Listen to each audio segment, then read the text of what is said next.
जय श्री राम, जय श्री बालाजी हनुमान। नीम करौली बाबा थे, वो थे कौन आखिरकार? नीम करौली बाबा हनुमान जी की बहुत ज़्यादा भक्ति करते थे और राम नाम का जप वो करते थे। जो नीम करौली बाबा थे, उन्होंने ये पहचान लिया था कि जीवन का लक्ष्य मोक्ष को प्राप्त करना है। ऐसे ही हम इस जीवन में नहीं आए हैं, तो मोक्ष की तरफ बढ़ने लगे थे, राम नाम का जप करने लगे थे। और जो संदेश हमें प्राप्त होते हैं नीम करौली बाबा के, उन संदेशों में हमें प्रेम, दया और एक मोटिवेशन मिलता है जीवन जीने का। जो नीम करौली बाबा थे, उनका मानना ये था कि अगर आपका ईश्वर पर विश्वास होगा ना, तो आपको सब कुछ मिल सकता है और सब कुछ आपकी लाइफ में ऑटोमेटिकली होने लगता है। आपका जीवन बहुत ही बेहतर से भी बेहतरीन हो जाता है। बाबा के संदेशों में आपको क्या देखने को मिलता है और बाबा किस बातों को बताते थे, किन किन बातों को बताते थे, वो मैं आपको इस वीडियो में बता रही हूँ।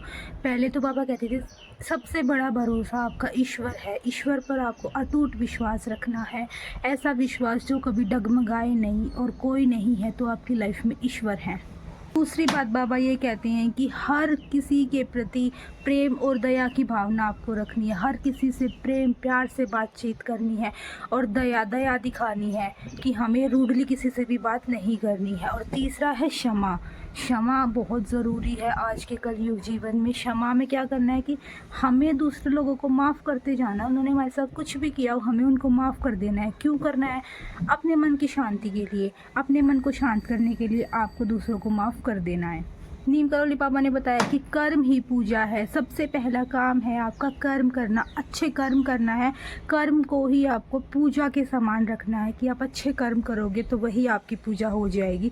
ये नहीं है कि आप मंदिर में दीप धूप भगवान को दिखा रहे हो और बुरे कर्म कर रहे हो तो वो आपकी पूजा नहीं मानी जाएगी। कर्म अच्छे रखो तो आपकी पूजा ऐसे ही मानी जाएगी। आगे हैं, आपको सकारात्मक सोचना है, हमेशा पॉजिटिव थिंकिंग रखनी है, कभी भी नेगेटिव नहीं सोचना है। नेगेटिव स्थिति आपकी अगर पैदा हो रही है, आपके इन्वायरमेंट नेगेटिव है, तब भी आपको पॉजिटिव सोचना है। आपको इस बात का ज़रूर ध्यान रखना है। तो आध्यात्मिक विकास के बारे में वो बताते हैं। उन्होंने हनुमान जी से कनेक्ट किया है लोगों को। हनुमान चालीसा का पाठ करना वो बताते हैं, राम नाम जप करना वो बताते हैं। हनुमान चालीसा कितनी पावरफुल है उन्होंने बताया है। तो आप भी हनुमान चालीसा का जाप और पाठ ज़रूर करें। राम राम, जय श्री राम, जय श्री बालाजी हनुमान।